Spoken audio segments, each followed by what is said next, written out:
فلينهض جيلك يا ولدي بالأمر الوارد في العلق ولتقرأ علما ينفعنا فالنصر سيصنع في الحلق بكتاب الله وشرعته وبسنة أحمد ذي الخلق من بث علوما في بلد فسينجي الناس من الغرق.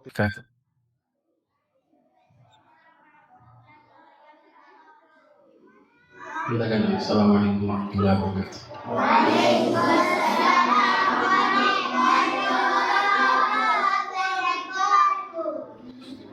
ورحمة الله وبركاته. مرحبا. አሁን ላወራ ነው። ስለዚህ እናንተ ታዳምጣላችሁ ማለት ነው አይደል? ተዘጋጅታችኋል? እሺ። ካወራሁ በኋላ ጥያቄ ከጠየቅኳችሁ ለመመለስ ዝግጁ ናቸው? እሺ። በደንብ አዳምጠው ጥያቄውን እንድትመልሱ። እሺ። طيب الحمد لله وكفى والصلاة والسلام على عبد المصطفى وبعد. ለሚታወቀው ሰዎች በደረጃ ከሚበላለጥባቸው መስፈርቶች አንዱ እውቀት ነው። ይህ እውቀት በየትኛውም መስክ ቢሆን ሰዎች የተላበሱት መገለጫቸው ሲሆን ደረጃቸውን ከፍ ያደርጋል። ሐታ በዱንያ መስኮች ላይ አዋቂና አላዋቂ አንድ እንዳይሆኑ ይታወቃል። الله سبحانه وتعالى في سورة المائدة አዳኝ ውሾች የያዙትን መብላት ፈቅዶልናል። ሰማችሁ ልጆች? ልትገምላችሁ? አዳኝ ውሾች ብስሚላህ ተብለው ተልከው ከጫካ የሆነ ቢላሆ ሊይዙልን ያንን መብላት ተፈቅዶልናል። ገባችሁ? አዳኝ ውሻ ምንድነው ታውቃላችሁ? የሰለጠነ አዳኝ ውሻ እንዴት አድርጎ ሚዳቆ ወይም ሌላ የዱር እንስሳ መያዝ እንደሚችል ስልጠና ሰጥቶት የተማረ ውሻ።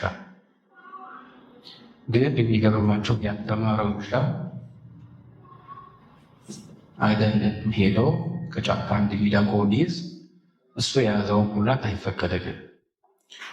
ለምን ይመስላችኋል? የሰለጠነው ውሻ የያዘውን ይበላል፣ ያልሰለጠነው የያዘውን አይበላም። ገባችሁ? አልገባችሁም? ለምንድን ነው? ለምን ይመስላችኋል? ምክንያቱም የተማረና ያልተማረ እኩል አይደለም አይደል? እንኳን ሰው ውሻ ራሱ በትምህርት ይበላለታል ማለት አይደል? የተማረው ውሻ የያዘውን መብላት አላህ ፈቀደኝ ብዙ አይደለም። ያልተማረው የያዘውን ደግሞ መብላት ከለከለ ማለት። ከዚህ ይበልጥ ደግሞ ሰዎች የሚበላለጡበት የእውቀት አይነት የሸሪዓ እውቀት ነው።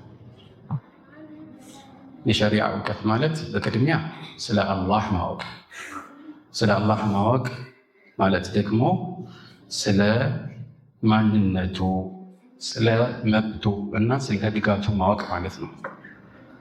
አሁን ሶስት ነገር የጠቀስኩት ማን ይደግምልኛል? ስለ አላህ ማወቅ ማለት አንድ ስለ ማንነቱ፣ ሁለት ስለ መብቱ፣ ሶስት ደግሞ ስለ ህግጋቱ ማወቅ ነው።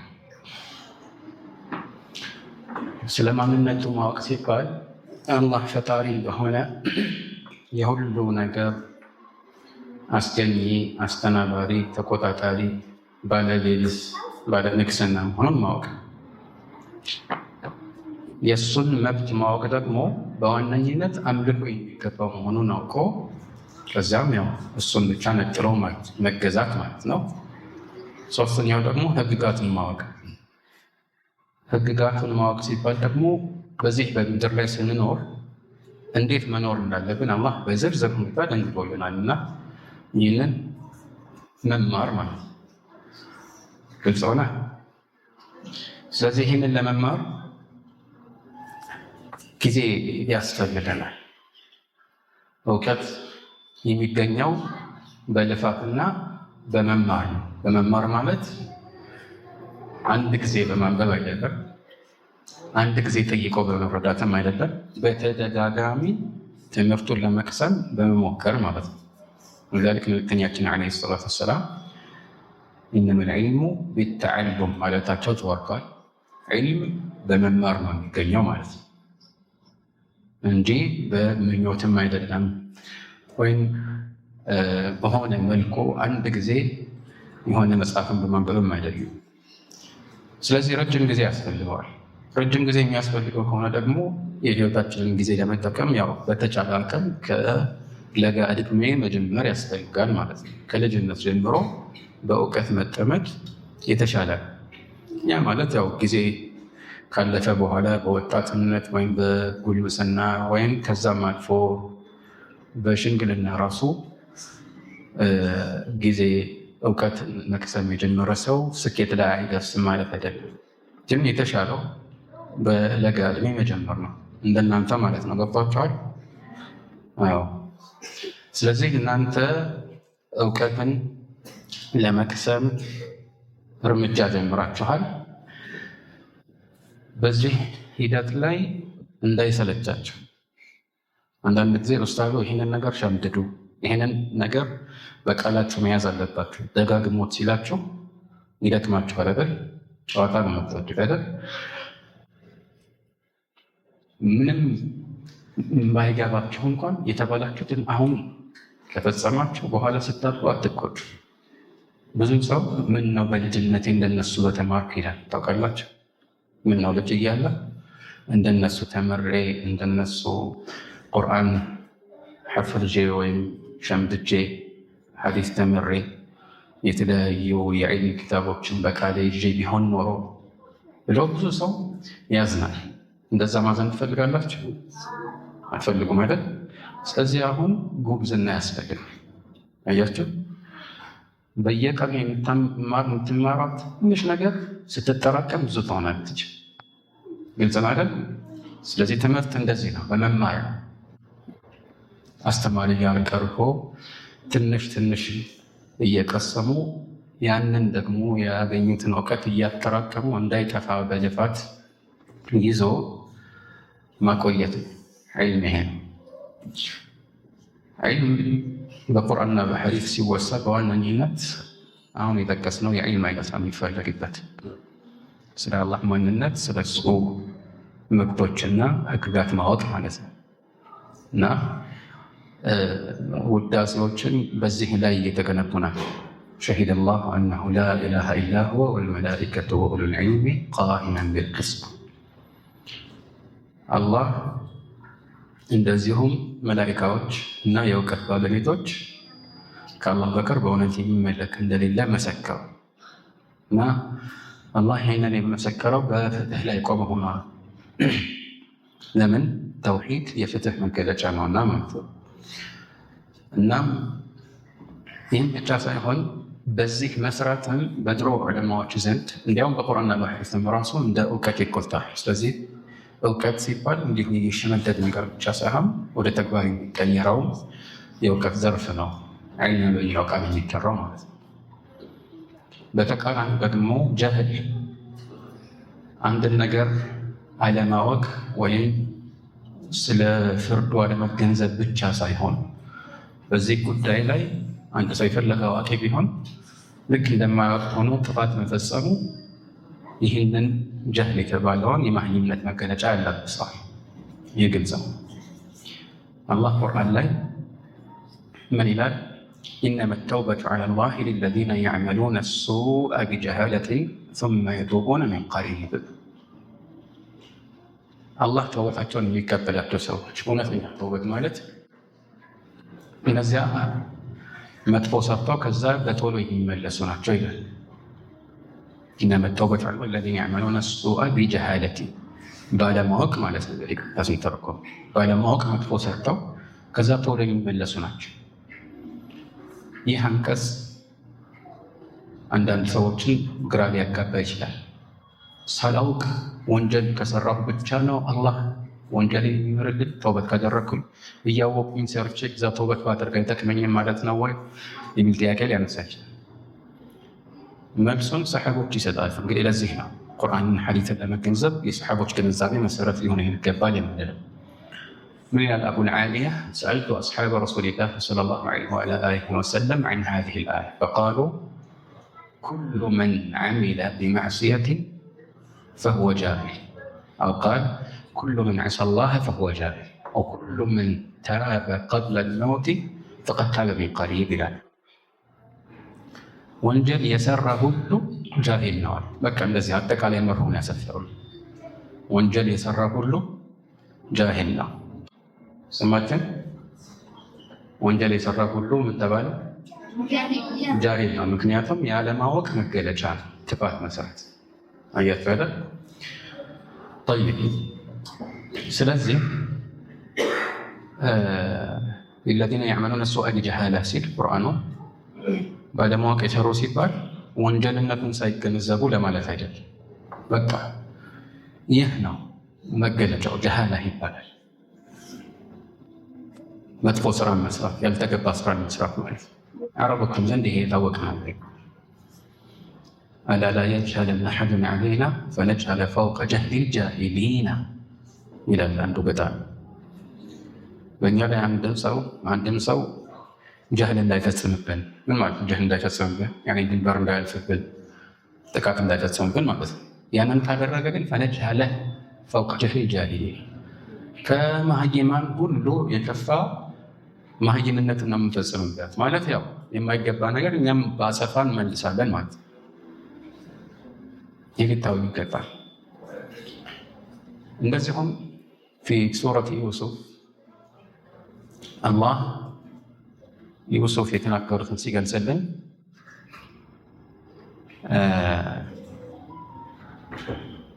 ያቺ ሴት ዝሙት ከእሳቸው ጋር እንድትፈጽም ስትሞክር ነበረ፣ አልተሳካላትም። የተለያዩ መንገዶችን ጣረች፣ አልተሳካላትም። ይህን ሁሉ እንግዲህ አላህን እየተማጸኑ ብዙ ጥረት እያደረጉ ዩሱፍ በአላህ እርዳታ አመለጡ። ከዚህ አይነት ጥፋት ራሳቸውን አገቱ። ያውቃሉ ምን ያህል ጥፋት እንደሆነ ማለት ነው። ከዛ በኋላ ተፍሪስ ሲደረገላቸው ምንድን ነው ያሉት? ቃለ ረቢ ሲጅኑ አሐቡ ኢለየ ሚማ የድዑነኒ ኢለይህ ወኢላ ተስሪፍ ዐኒ ከይደሁነ አስቡ ኢለይሂነ ወአኩን ሚነል ጃሂሊን። ጌታዬ ሆይ አሉ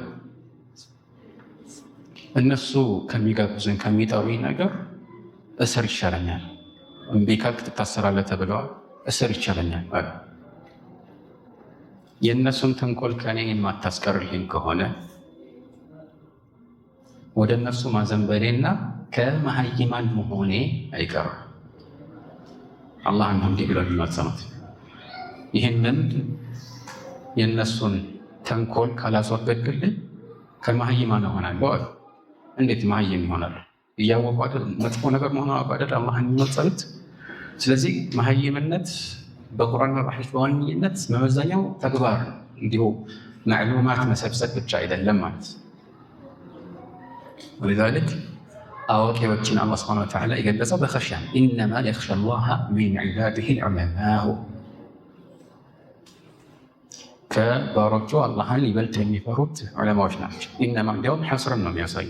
ኢነማ ማለት ከዚህ በኋላ የሚጠቀሰው አረፍተ ነገር በዚያው ይዘቱና ገደቡ ላይ ያጠረ ይሆናል ማለት ነው። ስለዚህ አላህን የሚፈሩት አዋቂዎች ናቸው ይላል። ስለዚህ እውቀት ይህን ያህል የሰዎችን ደረጃ ከፍ የሚያደርግ ነው። በሌላ በኩል ደግሞ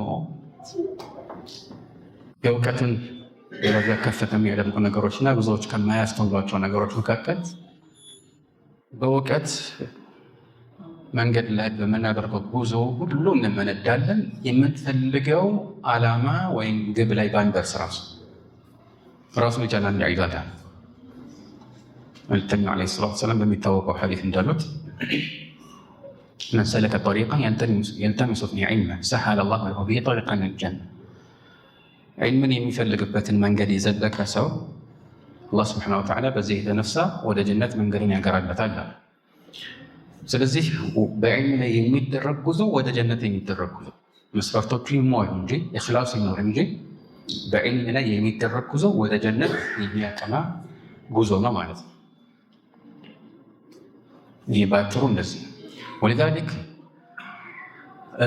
ግዴታ ሆነው በነፍስ ወከፍ ከሚደነገጉት ዋና ዋና ዒባዳዎች ባሻገር እንደ 5ቱ የየዕለቱ ሰላቶች እንደ ረመዳን ጾም እንደ ሐጅ ምናምን ካሉት ባሻገር ያሉ የሱና ዒባዳዎችን ዑለማዎች ሲያወዳድሩ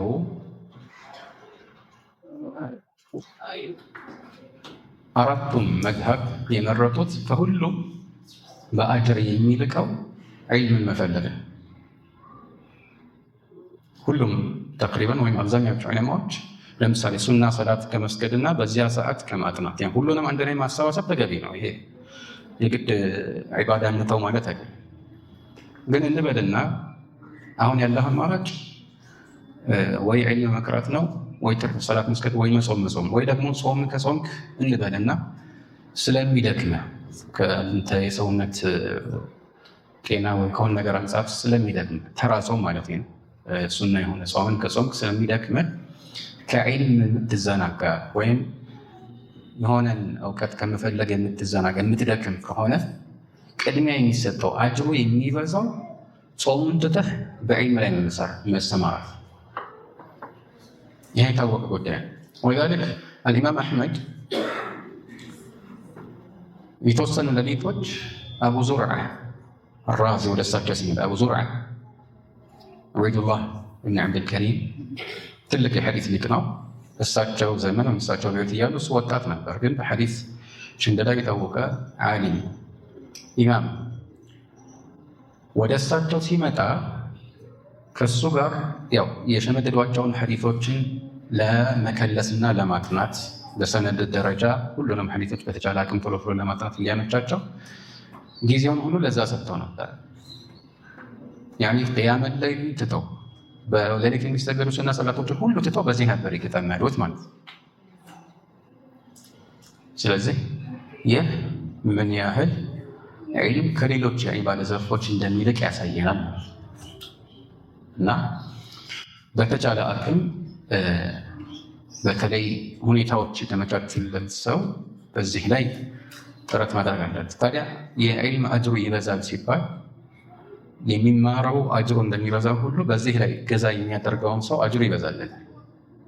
ለምሳሌ ሰዎች እንዲማሩ እንዲህ አይነት መድረሳዎችን ያመቻቸ ወይም ተማሪዎችን ለዚህ አይነት የትምህርት ሂደት ያመቻቸ ልጆችን ወደዚህ ሄደ ኢኽላስ ኖሮት ማለት ነው።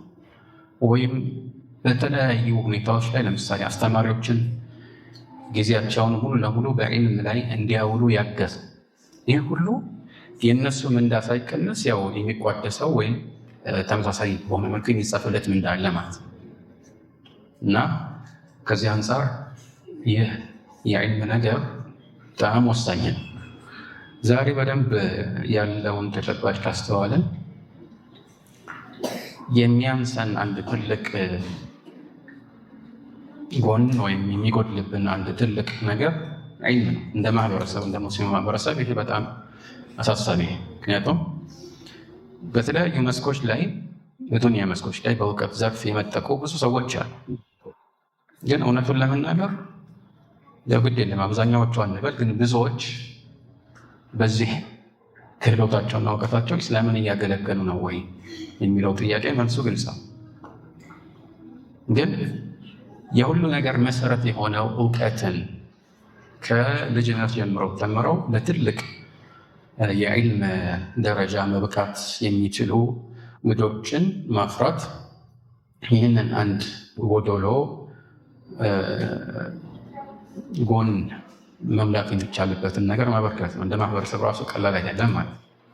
ዞሮ ዞሮ ግን ያው ሁሌም መረሳት የሌለበት አደራው ከአኺራ ጋር የተያያዘ ነው። ያኔ ኢኽላስ በደንብ የሚሟላው ሐታ እንደ ማህበረሰብ ራሱ የበላይነት መጎናጸፍ ምናምን የሚለው ያው አላህ ያዘዘውና የደነገገው ነገር ስለሆነ ካልሆነ በቀር ሁሌም እናተኩረው እንዲህ አይነት ነገር ላይ መሆን የለበት። ማለትም አንዳንድ ሰዎች በተለያዩ አጋጣሚዎች የሚያሳስባቸው የሙስሊሙ ማህበረሰብ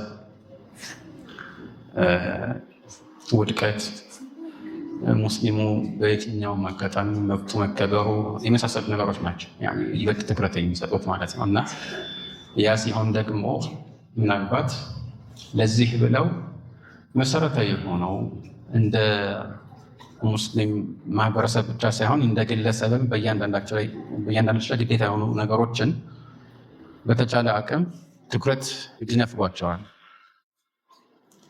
ለምንድነው ትኩረት የሚነፈጉት? በእንዲህ አይነት ነገሮች ላይ ካተኮርን ይሄ የዱንያው የበላይነት አይሳካም። የዱንያው የበላይነት ጥሩ ነገር ነው፣ ግን ተበዓን የሚመጣ ነው፣ ከአላህ በኩል የሚመጣ ነው እና ዲናችንን ስንጠብቅ የሚመጣ ነገር ነው። የሚፈለገውም ለዛም ሲከሰትም እንደ ወሲላ ለዚህ አይነት የዒባዳ እና አላህን የማምለክ ዓላማ ተብሎ ነው እንደ መረማመጃ ወይም መወጣጫ ሊወሰድ የሚገባው ማለት ነው። ቃለ ተዓላ አለዚነ ኢን መከናሁም ፊል አርዲ አቃሙ ሰላተ ወአተው ዘካተ ወአመሩ ቢልመዕሩፍ ወነሀው ዐኒል ሙንከር ወሊላሂ ዓቂበቱል ኡሙር። እነዚያ በምድር ላይ ባመቻችንላቸው ጊዜ ሰላትን የሚያሰግዱ የሚሰግዱ ብቻ ሳይሆን በዘውታሪነት ጠብቀው የሚሰግዱ ነው። ግን አቃሙ ሰላ ሲባል እዚህ ላይ ወላሁ አዕለም የሚፈለግበት እነሱ መስገዳቸው ብቻ ሳይሆን ሰላት እንዲሰገድ ማድረጋቸው። ወአተው ዘካህ እንደዚህ ዘካን በተመለከተ ወአመሩ ቢልመዕሩፍ በመልካም የሚያዙ ወነሀው ዐኒል ሙንከር ከመጥፎ የሚከለክሉ። ወሊላሂ ዓቂበቱል ኡሙር እንግዲህ የነገሮች ሁሉ መጨረሻ ወደ የአላህ ነው። ስለዚህ ለዚህ ደግሞ አይነተኛ ግብአት የሚሆነው ያው በዕልም ላይ መሰማራት። ያ ሲባል አንድ አይነት መልክ የለውም ብለናል። መማር ማስተማር፣ ለዚህ ደግሞ ሁኔታዎችን ማመቻቸትና ከዚህ ጋር የሚገናኙ ሁሉንም አስተዋጽኦችን ማበርከት ተገቢ ይሆናል ማለት ነው። በተረፈ ዒልም እንደሚታወቀው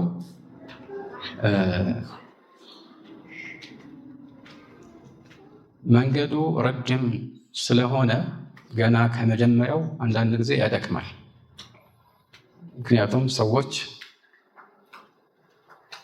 ዒልምን እንዴት መውሰድ እንዳለባቸው ራሱ ካልተማሩ፣ ከየትኞቹ መንገዶች ወይም ነጥቦች መጀመር እንዳለባቸው ካልተረዱ ወደ ተስፋ መቁረጥ ሊያዘነብሉ ይችላሉ ማለት ነው። አንድ ትልቅ የዕልም የሸሪዓ መጽሐፍት ባሉበት ቤተ መጽሐፍት ገባ አንድ ሰው ሲያይ ሊደነግጥ ይችላል። ይህን ሁሉ መጽሐፍ ሂደት ነው ማነበው። ግን ሁሉም መጽሐፍ በየቀኑ እንዲነበብ የተዘጋጀ አይደለም በመሰረቱ ማለት ነው። የዕልም መሰረቶች አሉ። እዚህ ነው ከትንሽ ዕልም ስንጀምር፣ ለምሳሌ መትን የሚባሉ ለጀማሪዎች የተዘጋጁ አጫጭር ጥንቅሮችን ስንማር በዚህ ርዕስ ላይ በጥቅሉ የተሟላ እይታ ይኖራል። እይታ ብቻ ነው የተሟላ ማለት አይደለም። ከዛ በዚህ መልኩ የጎደሉት ዝርዝር ነገሮች ቀስ በቀስ ሌላ ኪታብ ስንጨምር እየተሟሉ ኪታቡን ስናሰፋው እየተሟሉ ይሄዳሉ እንጂ በአንድ ጊዜ የሚታፈስ አይደለም ማለት ነው። ዕልም ለመማር ገና ከትልቁ ኪታብ ከትንሹ ጀምሮ ወደ ትልቁ ከመሄድ አንድ የትልቁን አንብቤ ለምን አልገላገልም ቢል አንድ ሰው ይሞክረዋል። በአንድ ብዙ ያወቀ ይመስለዋል። ከጥቂት ቀናት በኋላ መጀመሪያ የተማረው ነገር ይጠፋበታል። እንዲያም በብዛት ያው ለምሳሌ ፍቅህ ከሆነ ከኪታብ ጠሃራ ያሉት ግን ይሄ ኪታብ ጠሃራ ለምሳሌ 2 ሙጀለድ ሊሆን ይችላል። ግን ሁሉንም የፍቅህ ምዕራፎች በአንድ ጊዜ በጥቅሉ ዋና ርዕሶቻቸውን ለመዳሰስ ኪታብ ጠሃራ ብቻ ሳይሆን ሙሉውን ለመዳሰስ የዚህን ምናልባት 1/10 ወይም 1/20 የሚሆን መጽሐፍ በመጠን ደረጃ ገጾቹ እንደዚህ ያነሱ መጽሐፍን መማሩ ሊበቃው ይችላል ማለት ነው። ስለዚህ አንድ ቦታ ላይ ብዙ እውቀት ይዞ ሌላ ቦታ ላይ ምንም እውቀት ሳይኖረው መቆየቱ ተገቢ አይደለም። ግን ይሄ ራሱ አይሳካም። ስለዚህ መሆን ያለበት ከትንሽ እውቀት ጀምሮ ወደ ትልቁ መሸጋገር በተቻለ አቅም ማለት ነው እና አንዳንድ መጽሐፍት ለዚህ ተብሎ የተዘጋጀዋል፣ ለመማር ተብሎ የተዘጋጀዋል። አንዳንድ መጽሐፍት ለማጥናት የተዘጋጀዋል። ለመጽሐፍት እንደ ሬፈረንስ ሲያስፈልግ ብቻ የምናያቸው ሊሆን ይችላል። ባስፈለገ ጊዜ ብቻ ዞር ብለን ተመልሰን ልናነባቸው እንችላለን። እና ይህንን የመማሩን ክህሎት አንድ ሰው ከዓሊሞች መውሰድ የሚገባው አንዱም ለዚህ ነው። እንዴት እንደሆነ አያውቅም። እንዲሁ በንባብ ብቻ አይገኝምና ማለት በተቻለ አቅም ከትንሹ እውቀት ጀምሮ ወደ ትልቁ መሸጋገር እውቀታችን ምንም አይነት ቀዳዳዎች እንዳይኖሩት የተሟላ እንዲሆን የሚያደርግ አንድ ምክንያት ወሊዛሊክ እብኑ ዓባስ ወላኪን ኩኑ ረባንይነ ቢማ ኩንቱም ቱዓሊሙነ ልኪታበ ወቢማ ኩንቱም ተድሩሱን የሚለውን ሱረቱ አሊ ዕምራን ላይ ያለውን አንቀጽ ሲያወሳ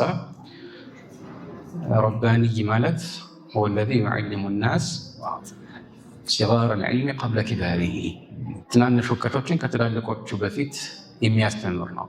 ትናንሽ ሲባል ቀላሎች ለማለት ነው እንጂ መጀመሪያ የምንማረው የተውሂድ ርዕስ እንዴት ቀላል ይባላል ሊባል ይችላል። የተፈለገበት ዋናና ቀላል የሆኑትን መሰረታዊ ነገሮች፣ ቅርንጫፋዊ ነገሮች ውስጥ አለመግባት ማለት። ከዛ በኋላ ደግሞ እውቀት እያደገ ይሄዳል እና እውቀት በዚህ መልኩ እየተገነባ የሚሄድ ነው።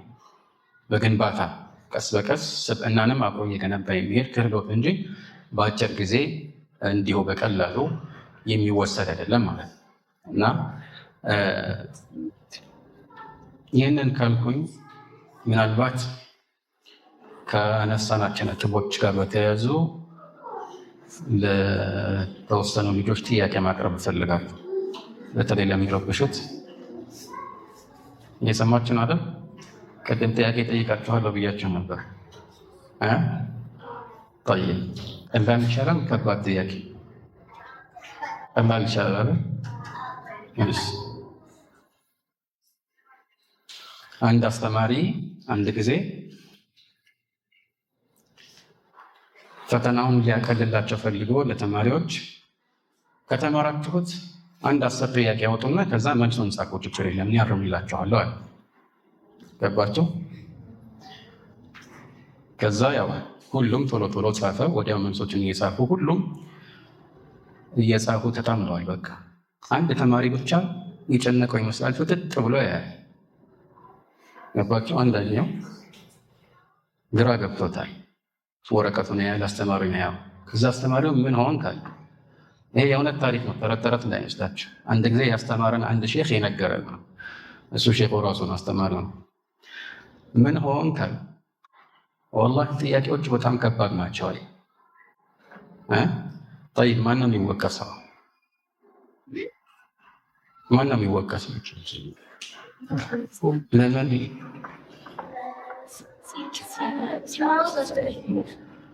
አንድ እሱ። ሁለተኛ ደግሞ ማን ከባድ ጥያቄ ያወጣለው አይደለ? እሱ ራሱ ነው። አስተማሪው ጥያቄ ያውጡ ብሎ የፈቀደላቸው ለተማሪዎች ገባቸው አይደል? ጠይቅ እንደዚህ የሚያደርጋል። ጥያቄ ጠይቆ የሚመልሳለ ከእናንተ መካከል ካስተማርኩት ውስጥ አንድ ጥያቄ ራሱ አውጥቶ የሚመልሳለ የለም? እንዴት አወቅ?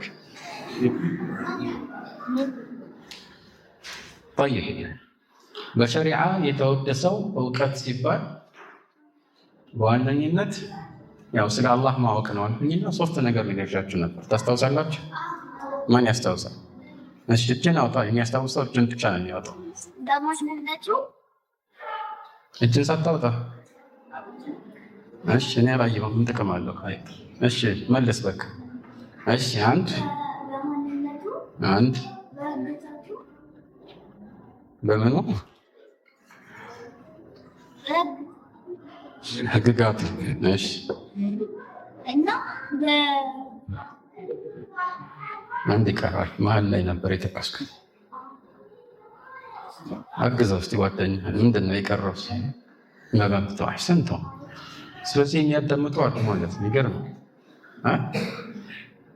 ስለ አላህ ሱብሓነሁ ወተዓላ ማንነት፣ ስለ እሱ መብቶች እና ስለ ህግጋቱ ማወቅ አይደለም ነው። ይሄ ነው ዋና እውቀት ማለት ነው። የእውቀት ኢስላማዊ የእውቀት ዘርፎች ከዚያ ያወጡ ማለት ነው። ጠይብ መጀመሪያ ላይ እንኳን ሰው ውሻ ራሱ በእውቀት አንዱ ከሌላው ሊበላለጥ ይችላል ብያችሁ ነበር አይደል? ይሄንን የሚያሳይ ምሳሌ ጠቅሻለሁ። ቁርአን ላይ አላህ ጠቅሶታል። ማን ነው የሚጠቅስልን? እሺ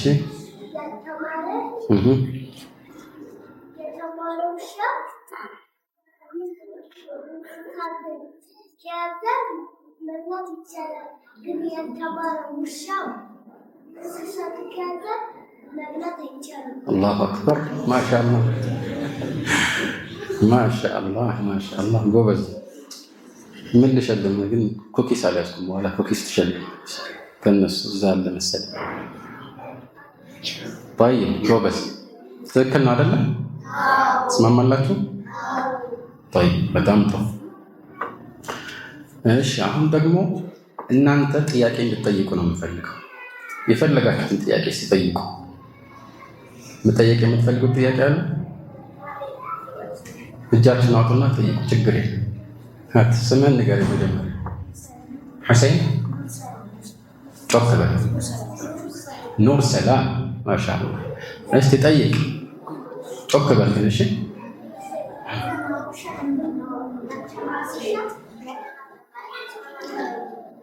ጥሩ ጥያቄ ነው። ቅድም ካነሳነው ጋር የተያያዘ ነው። ያልተማረ ውሻ ያደነውን መብላት ለምን አይቻልም? እንደዚህ ነው አይደል ጥያቄ? ኑር ሰላም طيب መልሱ ምን መሰላችሁ?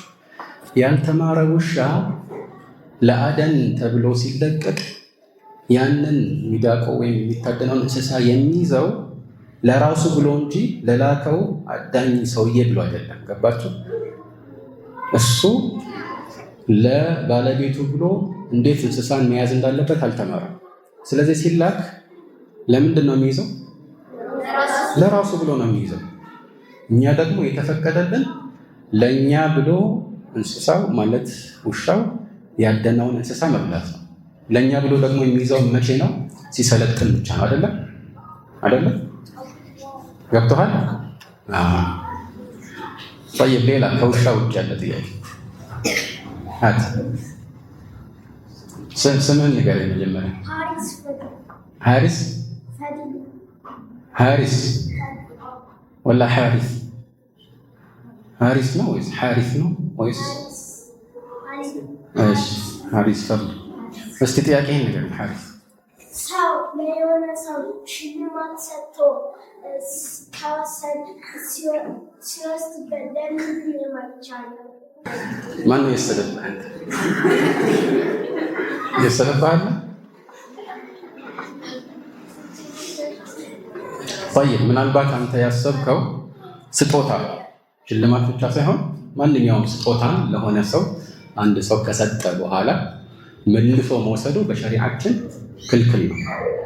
ለምን? መልእክተኛው ዓለይሂ ሰላቱ ወሰላም ከልክለዋልና ማለት ነው። ምን ይላሉ? አልዓኢዱ ፊ ሂበቲሂ ከልከልቢ የዑዱ ፊ ቀይዲሂ ይላሉ። አንዳንድ ዘገባዎች ላይ መጀመሪያ ላይ ለይሰ ለና መሰሉ ሰው፣ እኛ ሙስሊሞች መጥፎ ምሳሌ የለንም። ወደ ስጦታው የሚመለስ ለሆነ ሰው ስጦታ ሰጥቶ ከዛ መልሶ እንደገና የሚቀማ ወይም የሚወስድ ልክ እንደ አንድ ውሻ ካስታወከ በኋላ ውሻው ካስመለሰው በኋላ አንዳንድ ጊዜ አይታችሁ ከሆነ አንዳንድ ውሻ እንደዛ ያደርጋል። ካስታወሰው በኋላ ያ ከሆዱ የወጣውን መልሶ ይገላል። ይሄን ያየማን ነው? ሰፈራችሁ ብዙ ውሻ የለም? አልሐምዱሊላህ። አንዳንዴ እንደዛ ያደርጋል። የሰጠውን ስጦታ መልሶ የሚወስድ ሰው ምሳሌው ይሄ ነው አለ። ለምን?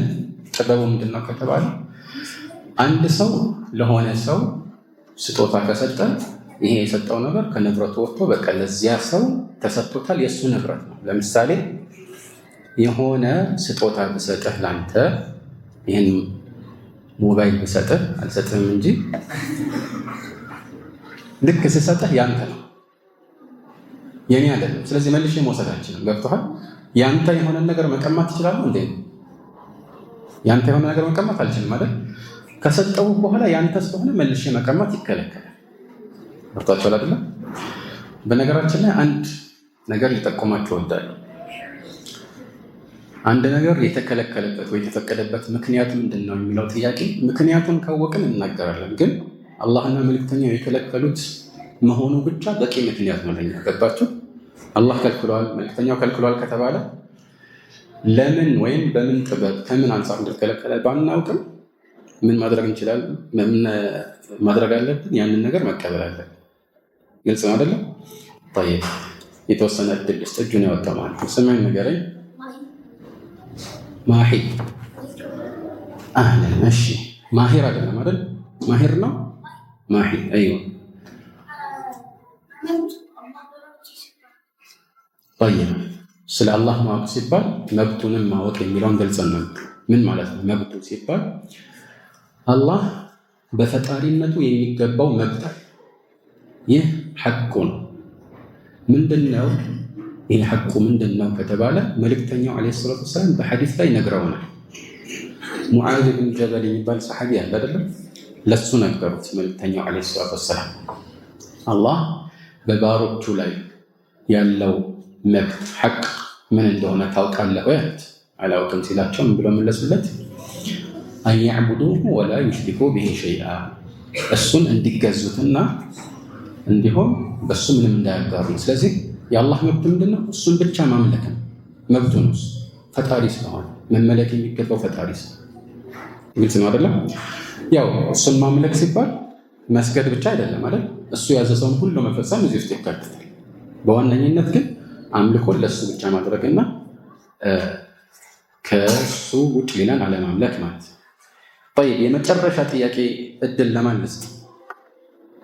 እሺ ሀት ስምህን ቅድም አልነገርከኝም፣ አሁን ንገረኝ። ማን? አብደላ።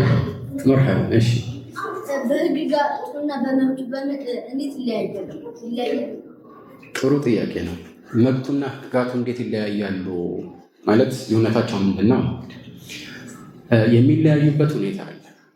አሁን ለምሳሌ መብቱ ሲባል እሱ ያዘዘንን ሁሉ መስራት የእሱ መብት ነው አይደለም? እሱን መገዛት፣ ማምለክ፣ ትእዛዙን መፈጸም፣ ይህ በአንድ በኩል መብቱ ነው፣ በሌላ በኩል ደግሞ ድንጋጌውን ደንግጎታል ማለት ነው። ገብተዋል? ግን አንዳንድ ድንጋጌዎች ከሱ መብት አንጻር ሳይሆን ለኛ ብሎ ይደነገጋቸዋል ማለት ማንም ነገር መቼም ለኛ ተብሎ ነው እንጂ እሱ አይጠቀምም። ግን ለምሳሌ ከድንጋጌዎቹ መካከል ሰዎችን የሚጎዳ ነገርን አላህ ከልክሏል። አስካሪ መጠጥ መጠጣት ክልክል ነው አይደል? እና ይህ ድንጋጌው ነው፣ ዝርዝር ድንጋጌ ማለት ይሄን አድርጉ አታድርጉ። ስለዚህ ይህ ድንጋጌ እሱ ስለጠላው እንከለከላለን። ግን ጥቅሙ ዞሮ ዞሮ ወይም ጥበቡ ከኛው አንጻር ይሄ ነገር ቢፈጠር ኖሮ ሰዎች የሚኖሩትን ህይወት ካስተዋላችሁ በጣም የዘቀጠ ህይወት ይሆናል ይባችሁ። ነገር ግን አምልኮ እና በዋነኝነት እሱን ብቻ መገዛት ሲባል ስለሚገባው ጭምር ይህን ጥበቡ እሱ የሚገባው ስለሆነ ነዓም ከኛ የሚጠቀም አይደለም። አላህ ከኛ ምንም የሚፈልገው ነገር የለም። ግን ያው መብት ሲባል በዋነኝነት አምልኮ ስለሆነ አምልኮ ለሱ ብቻ የሚገባ መብቱ ነው። ከዛ ውጭ ያሉ ዝርዝር ህግጋት ደግሞ እዚህ ውስጥ ሊካተቱ ቢችሉም የተወሰኑት ግን ከጥበብ አንጻር ወደ ሰዎች ጥቅም የሚመለሱ ናቸው። ማለት የተደነገጉበት ጥበብ ማለት ነው እንጂ ስራችን አላህን አይጠቅምም አይጎዳም፣ ግን የተደነገጉበት ጥቅም ማለት ነው። ግልጽ ነው አይደለም ወይስ ትንሽ? ሐያኩሙላህ። እንግዲህ የእውቀትን መንገድ ጀምራችኋል ብያችኋለሁ። በጣም ርጅግ ነው ብሎ የሚፈራ ሰው ገና ከመጀመሪያው አካሄዱ የተወላከፈ ነው የሚሆነው አይደለም? እንደዛ እንዳትፈሩ። ግልጽ ነው። ስለዚህ የሚሰጣችሁን የቤት ስራ እየሰራችሁ ሸምድዶ የምትባሉትን እየሸመደዳችሁ በትጋት መልፋት አለባችሁ። ግልጽ ነው አይደለም? ኢንሻአላህ የዛሬ ትምህርታችን እዚህ ላይ ያብቃ። هذا والله اعلم وصلى الله على محمد وعلى اله وصحبه